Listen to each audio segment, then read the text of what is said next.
नमस्कार प्यारे बच्चों, स्वागत है आपका एक नई और शानदार वीडियो में। सो प्यारे बच्चों, आज मैं फिर लेकर आया हूँ इंग्लिश सीखने का एक नया तरीका। अगर इस तरीके से आप इंग्लिश को सीखते हैं तो आप 100% इंग्लिश को पढ़ और लिख दोनों सकते हैं। जब तक ये बेसिक चीज़ें आप समझ लेते हैं तो आप इंग्लिश को 100% लिख सकते हैं, और लिखा हुआ है तो आप उसे पढ़ भी सकते हैं। ये चीज़ें अगर आप समझते हैं, जब तक आप बेसिक चीज़ों को नहीं समझ रहेंगे तब तक आप इंग्लिश का कोई भी वर्ड भी नहीं पढ़ सकते हैं। तो इन चीज़ों को आपको समझना होगा। तो मैं आपको धीरे धीरे करके आपको सिखा रहा हूँ एकदम बेसिक तरीके से कि इंग्लिश को कैसे लिखा जाता है। मैं अभी हिंदी को इंग्लिश में कैसे लिखते हैं उसको सिखा रहा हूँ। आगे आपको सिखाऊंगा कि हिंदी को इंग्लिश में ट्रांसलेट कैसे करते हैं, वह भी चीज़ आपको सिखाऊंगा। लेकिन पहले आपको पढ़ना तो आ जाए, इंग्लिश को पढ़ना आ जाए, लिखना आ जाए, तो तब तो आप इंग्लिश को जो है ट्रांसलेट कर पाएंगे। जब तक आप इसे पढ़ नहीं सकते हैं, लिख नहीं सकते हैं, तब तक आप ट्रांसलेट कैसे कर पाएंगे। तो आपको सबसे पहले समझना होगा कि हिंदी से इंग्लिश में कैसे लिखते हैं, यानी जो वर्ड टू वर्ड होता है उसको इंग्लिश में कैसे लिखते हैं। इस चीज़ को समझते हैं, उसके बाद आगे की जो वीडियोज़ आएंगी, यानी पहले अभी तो स्टोरी चल रही है, इसको इंग्लिश में लिखने का प्रयास कर रहे हैं। उसके बाद आगे जो आएगा उसको हम लोग बेसिक से सीखेंगे कि उसको इंग्लिश में ट्रांसलेट कैसे करते हैं, यानी हिंदी का कोई भी चीज़ हो उसे ट्रांसलेट कैसे करते हैं। आगे की वीडियोज़ में हम लोग देखेंगे। लेकिन आज की वीडियो में हम क्या देखेंगे, एक छोटी सी हिंदी की स्टोरी है जिसको हम लोग इंग्लिश में लिखेंगे। इसमें अलग अलग तरीके की मात्राएँ हैं और यहाँ पर बहुत सारे अक्षर हैं, यानी जितने भी हिंदी के अक्षर होते हैं लगभग इस स्टोरी में आए हैं। तो अगर आप इस चीज़ को देखते हैं तो आप 100% हिंदी के जितने भी अक्षर हैं और जो मात्राएं हैं आपको वह समझ में आएंगी कि कैसे उसको इंग्लिश में लिखा जाता है। तो इस वीडियो को लास्ट तक देखिएगा, इस वीडियो से आपको बहुत कुछ नया सीखने को मिलेगा। तो अगर आप हमारे चैनल पर पहली बार आए हैं तो चैनल को सब्सक्राइब करके बेल आइकन को प्रेस कर लीजिएगा, क्योंकि मैं ऐसा इंग्लिश सीखने का बेसिक से बेसिक तरीका आपके लिए लेकर आता रहता हूँ, जिससे आपको इंग्लिश को समझने में, सीखने में आसानी हो। तो चलिए देखते हैं। तो यहाँ पर हिंदी का एक छोटा सा स्टोरी है। तो देखिए इसको कैसे लिखेंगे इंग्लिश में। आप बस चीज़ों को सुनते जाइए और देखते जाइए, आपको वह चीज़ें याद होने लगेगी, आपको याद करने की ज़रूरत ही नहीं पड़ेगी। बस आप उन चीज़ों को देखते जाइए, जैसे मैं ये चीज़ें सिखा रहा हूँ तो आप बस इसको देखते जाइए। तो देखते कैसे लिखते हैं। यहाँ पर लिखा गया है, एक जंगल के पास दो भाई रहते थे। तो इसको कैसे लिखेंगे, तो एक, यानी यहाँ पर लिखा गया ए, तो उसके लिए क्या लिखा जाता है, ई लिखते हैं। अगर ए को इंग्लिश में लिखना होता है तो क्या लिखते हैं, ई लिखते हैं। तो यहाँ पर लिखेंगे ई, और का हो जाएगा के, का के लिए क्या लिखेंगे, के। मान लीजिए जो अक्षर है इसको आपको नहीं समझ में आ रहा है कि ये ए के लिए लिखते हैं ई, का के लिए लिखते हैं के, जा के लिए लिखते हैं जे, यह आपको नहीं आता है तो इसके लिए वीडियो बनाया है, उस वीडियो को देखिएगा। जंगल, तो जा का हो जाएगा जे। उसके बाद अंक की मात्रा के लिए क्या लिखेंगे, ए एन लिखेंगे, और गा का हो जाएगा जी, और फिर बीच में ये लिखेंगे। क्यों लिखेंगे, क्योंकि हिंदी के दो व्यंजन एक साथ हैं और ला का हो जाएगा यल। तो जंगल इस तरीके से लिख सकते हैं आसानी से। के, तो का हो जाएगा के, और एक की मात्रा के लिए क्या लिखेंगे, ई लिखेंगे, तो के इस तरीके से। पास, तो पा का हो जाएगा पी, और आ की मात्रा के लिए लिख सकते हैं ए, और सा का हो जाएगा यस। यस लिख सकते हैं पास, या फिर आप डबल यस भी लिख सकते हैं। यानी पास कहीं पर अगर आपने देखा होगा तो लिखा होता है पी ए डबल एस, तो इस तरीके से लिख सकते हैं पी ए डबल एस, यानी पास अगर आप लिखना चाहते हैं तो इसी तरीके से लिख सकते हैं। अब देखिए दो, तो दा का हो जाएगा डी, और ओ की मात्रा के लिए क्या लिखते हैं, ओ लिखते हैं।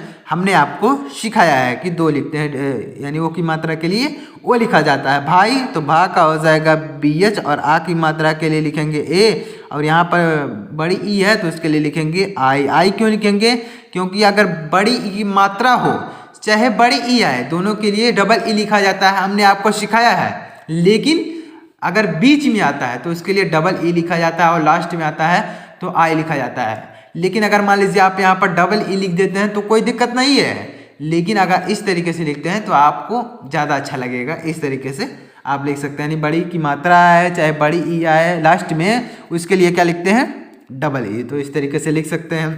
रहते देखिए कैसे लिखेंगे, तो रा का हो जाएगा आर, उसके बाद फिर यहाँ पर बीच में ए लिखेंगे, और हा का हो जाएगा यच। और हमने आपको एक चीज़ सिखाया है कि हिंदी के दो व्यंजन जब एक साथ आए और एक पर मात्रा लगी हो और एक पर मात्रा न लगी हो तो आप बीच में ए लगा भी सकते हैं और ए नहीं लगा सकते हैं, दोनों सही होगा। तो यहाँ पर हम बीच में ए नहीं लगाते हैं। क्यों नहीं लगाते? क्योंकि यहाँ पर हिंदी के दो व्यंजन एक साथ आए हैं और एक पर मात्रा लगी है, तो बीच में यहाँ पर ए नहीं लगाएंगे। ता का हो जाएगा टी और ए की मात्रा के लिए ई। तो रहते थे तो था का हो जाएगा टी एच और ए की मात्रा के लिए क्या लिखेंगे? ई लिखेंगे। तो थे इन। तो आई का हो जाएगा, आई के लिए क्या लिखते हैं? आई। देखिए यहाँ पर छोटी ई आया तो उसके लिए आई लिखेंगे और ना का हो जाएगा यन। ना का क्या होगा? यन। यानी छोटी ई आए चाहे छोटी की मात्रा है, दोनों के लिए क्या लिखते हैं?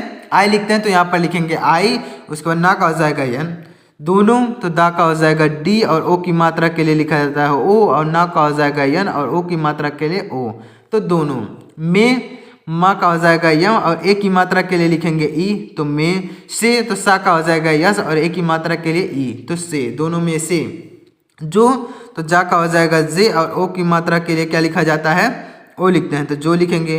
उसके बाद बड़ा, तो बा का हो जाएगा बी और बीच में ए लिखेंगे क्योंकि हिंदी के दो व्यंजन एक साथ आए हैं। उसके बाद यहाँ पर डा का हो जाएगा डी और आ की मात्रा के लिए ए। तो बड़ा, इस तरीके से लिखेंगे बड़ा। तो उम्मीद करता हूँ कि आपको यह चीज़ें समझ में आ रही होंगी कि मैं आपको क्या चीज़ें समझाने की कोशिश कर रहा हूँ।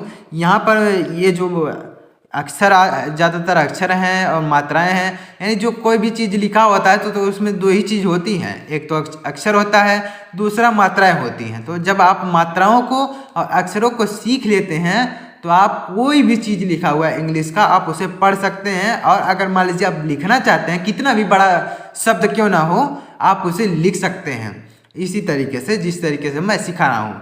जब तक आप इन चीज़ों को नहीं समझ रहेंगे आप नहीं लिख सकते हैं। पहले मुझे अब चलिए देखते हैं। यहाँ पर लिखा गया भाई, तो भा का हो जाएगा बी एच और आ की मात्रा के लिए लिखेंगे ए और यहाँ पर बड़ी ई है लास्ट में तो उसके लिए लिखेंगे आई। तो यहाँ पर लिखेंगे आई। था का हो जाएगा टी एच और आ की मात्रा के लिए क्या लिखा जाता है? ए। तो लिखेंगे था। ओ, तो देखिए वाह का हो जाएगा डब्लू या फिर आप बी भी लिख सकते हैं और ओ की मात्रा के लिए ओ। तो इस तरीके से वो बहुत। तो बा का हो जाएगा बी, उसके बाद बीच में ए लिखेंगे यानी हिंदी के दो व्यंजन। और हा का हो जाएगा यच और छोटा ओ की मात्रा के लिए लिखेंगे यू और ता का हो जाएगा टी। बहुत। इस तरीके से ही कैसे लिखेंगे? तो हा का हो जाएगा यच और यहाँ पर जो छोटी यानी बड़ी की मात्रा है तो उसके लिए आई लिखेंगे। तो ही। खराब, तो खा का हो जाएगा की एच, उसके बाद बीच में ए लिखेंगे और रा का हो जाएगा आर और बीच में ए लिखेंगे। बीच में ए क्यों लिखेंगे? क्योंकि यहाँ पर आ की मात्रा के लिए बीच में ए लिखा जा रहा है और यहाँ पर हिंदी के दो व्यंजन एक साथ हैं इसलिए बीच में ए लिखा जा रहा है। बा का हो जाएगा बी। तो खराब। बर्ताव देखिएगा कैसे लिखेंगे, ध्यान से देखिएगा। तो बा का हो जाएगा बी, उसके बाद यहाँ पर बीच में ए लिखेंगे यानी हिंदी के दो व्यंजन। उसके बाद रा का हो जाएगा आर, उसका ता का हो जाएगा टी, आ की मात्रा के लिए लिखेंगे ए और यहाँ पर वाह है तो उसके लिए लिखेंगे वी। तो बर्ताव इस तरीके से लिख सकते हैं। करता, तो का हो जाएगा के, बीच में ए लिखेंगे और रा का हो जाएगा आर, फिर ता का हो जाएगा टी, आ की मात्रा के लिए ए। तो करता। था का हो जाएगा टी एच और आ की मात्रा के लिए लिखेंगे ए। तो करता था। इस तरीके से छोटे भाई के साथ, तो छोटे भाई छा का क्या होगा?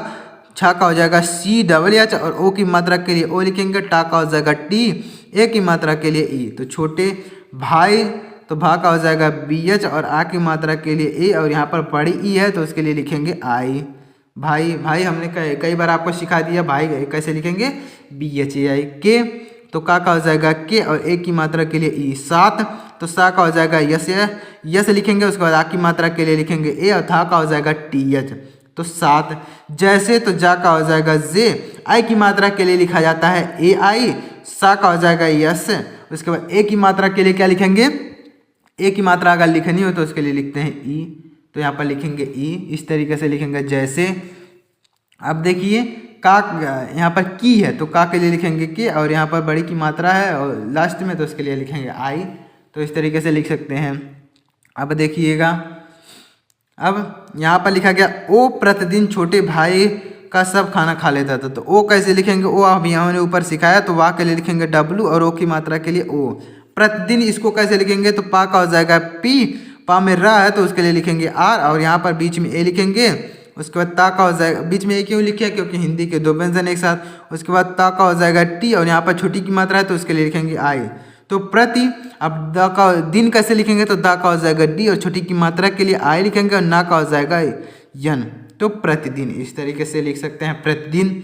छोटे तो छा का हो जाएगा सी डबल एच होता है। उसके बाद ओ की मात्रा के लिए ओ लिखते हैं और टा का हो जाएगा टी और ए की मात्रा के लिए ई। तो छोटे भाई तो भा का हो जाएगा बी एच, आ की मात्रा के लिए ए लिखेंगे और यहाँ पर बड़ी है तो आई लिखेंगे। छोटे भाई का तो का हो जाएगा के और आ की मात्रा के लिए लिखेंगे ए तो का। इस तरीके से शब तो सा का हो जाएगा यस, बीच में ए लिखेंगे, बा का हो जाएगा बी, बीच में ए क्यों क्योंकि हिंदी के दोनों व्यंजन एक साथ हैं इसलिए यहाँ पर बीच में ए लिखा जा रहा है। अब देखिए खाना, तो यहाँ पर देखिएगा अगर आप इस चीज़ को समझते हैं ना तो आप 100% इंग्लिश को सीखने लग जाएंगे, क्योंकि यही होता है बेसिक जो तरीका होता है, यानी बेसिक चीज़ें जब तक आप नहीं समझ रहेंगे तब तक आप इंग्लिश का कोई भी चीज़ें नहीं पढ़ सकते हैं। तो आपको बेसिक चीज़ें समझाने की कोशिश कर रहा हूँ। उसके बाद आपको एडवांस लेवल में भी सिखाऊंगा कि इंग्लिश की जो, जैसे मान लीजिए हिंदी का कोई स्टोरी है उसको इंग्लिश में ट्रांसलेट कैसे करते हैं, यह भी चीज़ें आपको सिखाऊंगा। लेकिन सबसे पहले आप बेसिक चीज़ों को समझिए तभी आगे समझाऊंगा, क्योंकि जब आप बेसिक चीज़ों को नहीं समझ रहेंगे तो आगे जान लीजिए, जैसे मान लीजिए आप कोई स्टोरी ट्रांसलेट कर रहे हैं तो आपको दिक्कत होगी। तो आप सबसे पहले इन चीज़ों को समझिएगा। तो खाना का हो जाएगा के एच, आ की मात्रा के लिए ए लिखेंगे और ना का हो जाएगा यन, आ की मात्रा के लिए ए। तो खाना खा तो खा का होता है के एच, आ की मात्रा के लिए ए तो खा। लेता तो ला का हो जाएगा यल, ए की मात्रा के लिए ए लिखते हैं, ता का हो जाएगा टी, आ की मात्रा के लिए ए लेता। था तो था का हो जाएगा टी एच, आ की मात्रा के लिए लिखते हैं ए तो था। और तो देखिए चाहे औ आए या फिर औ की मात्रा है दोनों के लिए क्या लिखा जाता है ए यू लिखा जाता है। तो यहाँ पर लिखेंगे ए यू, क्या लिखेंगे ए यू और रा का हो जाएगा आर। तो और साथ तो सा का हो जाएगा यस, आ की मात्रा के लिए ए लिखेंगे, था का हो जाएगा टी एच तो साथ। इस तरीके से में तो माँ का हो जाएगा यम, ए की मात्रा के लिए ई लिखेंगे। छोटे तो छा का हो जाएगा सी डबल एच और ओ की मात्रा के लिए ओ लिखेंगे और टा का हो जाएगा टी, ए की मात्रा के लिए ई। तो छोटे के तो का हो जाएगा के, ए की मात्रा के लिए ई लिखेंगे के। कपड़े तो का हो जाएगा के, बीच में ए लिखेंगे, यानी हिंदी के दो व्यंजन एक साथ, पा का हो जाएगा पी। उसके बाद यहाँ पर ड़ है तो उसके लिए लिखेंगे डी और ए की मात्रा के लिए लिखेंगे ई। तो कपड़े पहन तो पा का हो जाएगा पी, बीच में ए लिखेंगे, यानी हिंदी के दो व्यंजन एक साथ है। उसके बाद हा का होगा यच, फिर बीच में ए लिखेंगे, ना का हो जाएगा यन तो पहन। लेता तो ला का हो जाएगा यल, ए की मात्रा के लिए ई, ता का हो जाएगा टी और आ की मात्रा के लिए ए। था तो था का हो जाएगा टी एच, आ की मात्रा के लिए ए तो लेता था। इस तरीके से तो उम्मीद करता हूँ इस वीडियो से आपको कुछ ना कुछ ज़रूर सीखने को मिला होगा। तो अगर आपको कुछ भी इस वीडियो से सीखने को मिला हो तो प्लीज़ वीडियो को लाइक कर दीजिएगा और चैनल को भी सब्सक्राइब करके बेल आइकन को प्रेस कर लीजिएगा, ताकि मैं जब वीडियोज़ अपलोड करूँ तो सबसे पहले नोटिफिकेशन आपके पास पहुँचे। तो बेल आइकन को प्रेस कर लीजिएगा। चलिए मिलता है अगली वीडियो में किसी नए टॉपिक के साथ, तब तक के लिए जय हिंद, वंदे मातरम।